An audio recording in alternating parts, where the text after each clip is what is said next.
terbukti bahwa Yesus tidak mau dikatakan baik dan Yesus menolak untuk dikatakan baik.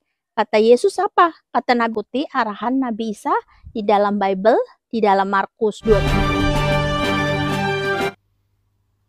Shalom teman-teman, puji Tuhan, kita berjumpa lagi dalam video kali ini. Dan saya percaya dimanapun kita berada saat ini, tetap kita dalam perlindungan Tuhan. Dan kiranya kita yang sakit Tuhan sembuhkan, dan yang lemah Tuhan kuatkan. Dan kali ini teman-teman, saya membahas kepada kita di mana ada seorang musliman, dan ditulis di videonya yang sudah viral, mualaf cerdas. Nah, yang membuat saya membahas video wanita ini teman-teman, di mana dia di sana membelokkan kebenaran Tuhan. Dia ada membaca ayat firman Tuhan, tetapi tidak dia sampaikan sesuai kebenaran Tuhan yang ada di dalam Alkitab. Ya, bagaimana dia membelokkan kebenaran Tuhan, nanti kita akan lihat. Dan dia memakai ayat itu untuk dia meninggalkan Tuhan Yesus. Dan ini sangat sesat. Dia sesat banget kalau kata saya teman-teman ya. Kenapa? Karena dia buta akan kebenaran. Dia tidak tahu apa arti firman Tuhan yang dimaksud oleh Tuhan di dalam ayat yang dia sebutkan teman-teman.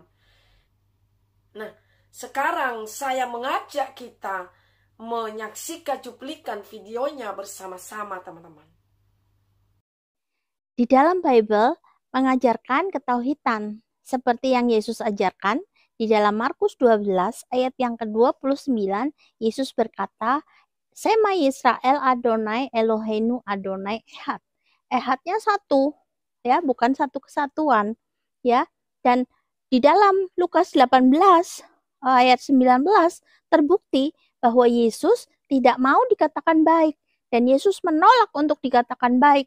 Kata Yesus apa? Kata Nabi Isa, yang baik hanya Allah saja. Oleh sebab itu, saya mengikuti arahan Nabi Isa di dalam Bible, di dalam Markus 12:29 dan Lukas 18 ayat 19 untuk menyembah Allah yang esa. Itu dia teman-teman, bagaimana dia sesat, bagaimana dia memakai firman Tuhan sama seperti iblis. Memakai firman Tuhan untuk melemahkan iman orang percaya. Dan hal ini kita harus meluruskan teman-teman.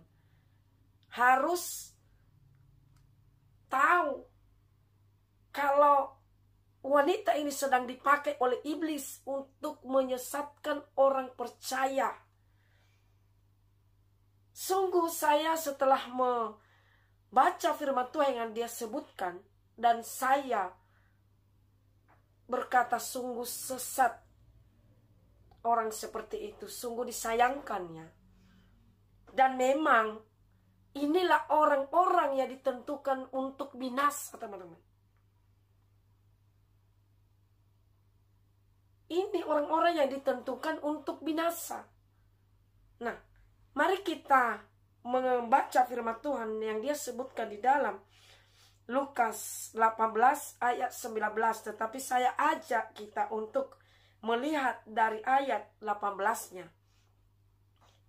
Perikopnya berkata, orang kaya sukar masuk kerajaan Allah. 18.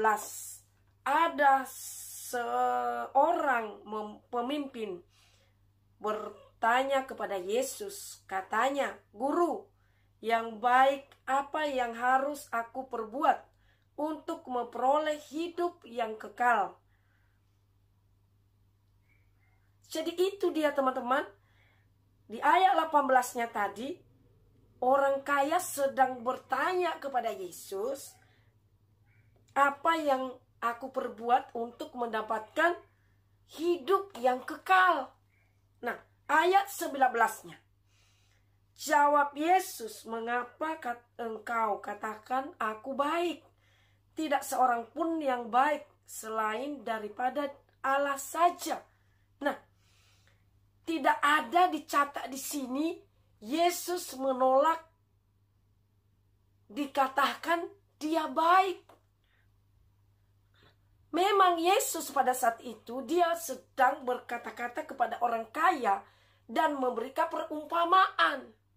Bahwasanya arti yang dimaksud oleh Yesus itu tidak ada satupun manusia yang baik selain daripada Tuhan, selain daripada Yesus itu sendiri. Nah, tetapi kenapa dia tidak mengenal ini? Kenapa dia tidak tahu ini? Karena dia sesat. Karena dia sudah seperti iblis yang memakai firman Tuhan, menyerang orang percaya. Nah, jadi ini teman-teman kebenarannya.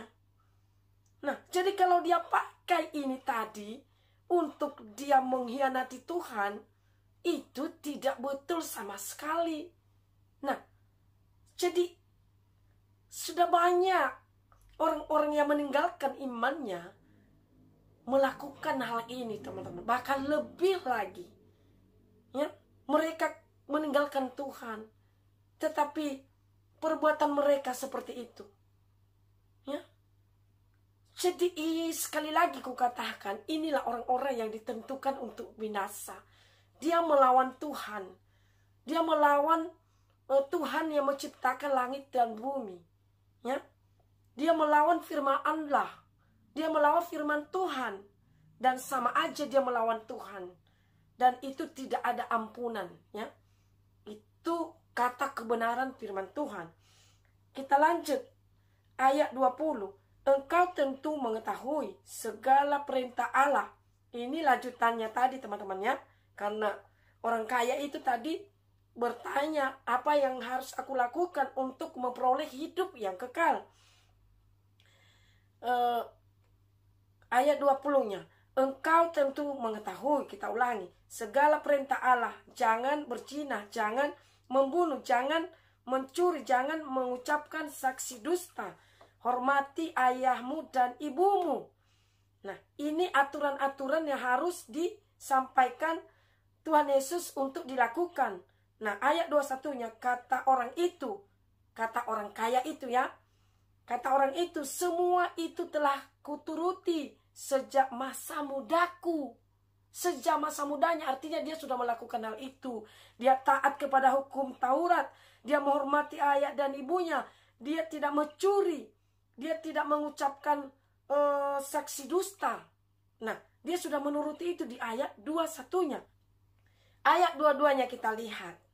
Mendengar itu, Yesus berkata kepadanya, masih tinggal satu hal lagi yang harus kau lakukan. Juallah segala milikmu dan bagi-bagikanlah itu kepada orang miskin. Maka engkau akan memperoleh harta di surga. Kemudian datanglah, mari dan ikutlah aku. Nah, ini ajaran Yesus. Bukan Yesus menolak untuk dibilang baik. Jadi jelas, kalau pernyataan ibu ini di dalam videonya ini adalah seperti iblis menyesatkan orang percaya. Adalah seperti setan, ya. Bagaimana itu iblis juga memakai firman Tuhan untuk menyesatkan Tuhan Yesus. Dan ini yang dilakukan oleh wanita ini, teman-teman. Sangat tidak sesuai dengan kebenaran Tuhan yang dia ucapkan tentang ayat firman Tuhan ini. Nah, jadi kalau kita lihat apa yang dia ucapkan juga, atau yang dia bahas tadi tentang di dalam Markus 12 ayat 29 itu, teman-teman. Mari kita baca. Kita baca dari awal dari 28, teman-teman, ya. Hukum yang terutama. Ini cerita tentang hukum Taurat. Jadi sangat ngawur, ya, wanita ini atau ibu ini membahas kebenaran Tuhan, ya. Lalu seorang ahli Taurat yang mendengarkan Yesus dan orang-orang Saduki bersosial jawab dan tahu bahwa Yesus memberi jawab yang tepat kepada orang-orang itu, datang kepadanya dan bertanya, hukum manakah yang paling utama? Mereka bertanya tentang hukum yang mana yang paling utama. Dan tentu saja Yesus berkata, kasihanilah Tuhan Allahmu. Kasih itu yang disampaikan oleh Yesus, teman-teman. Ya? Bukan Yesus berkata, kamu pergi menyembah apa Allah yang esa lagi. Yesus itu Allah, Yesus itu Tuhan satu-satunya. Ya? Jadi ayat 29-nya, teman-teman. Itu tadi ayat 28. Jawab Yesus, hukum yang terutama ialah, dengarlah hai orang Israel, Tuhan Allah kita, Tuhan itu esa. Nah, lagi-lagi saya berkata, Yesus sedang mengajar, Yesus sedang memberikan perumpamaan kepada manusia, kepada umat Israel. Ayat 30-nya, kasihanilah Tuhan Allahmu dengan segenap hatimu dan dengan segenap jiwamu dan dengan segenap akal budimu dan dengan segenap kekuatanmu. Jadi itulah yang diajarkan oleh Tuhan. Itu yang diajarkan oleh Yesus. Bukan seperti apa yang dikatakan ibu tadi ya.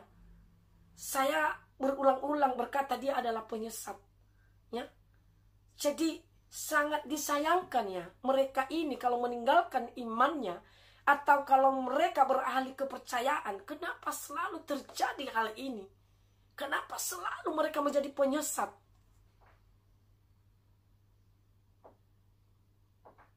Dan memang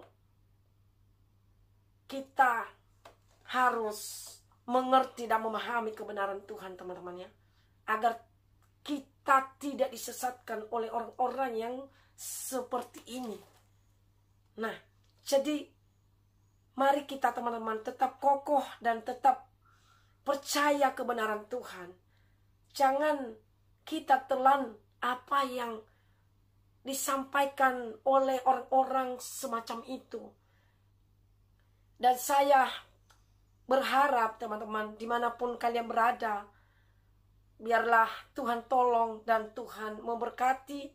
Dan saya juga terus memohon dukungan doanya dan dukungannya atas kami dalam channel ini, agar Tuhan menyertai kami dan Tuhan juga memberikan hikmah bagi kami untuk bisa meluruskan hal-hal semacam ini, teman-teman ya.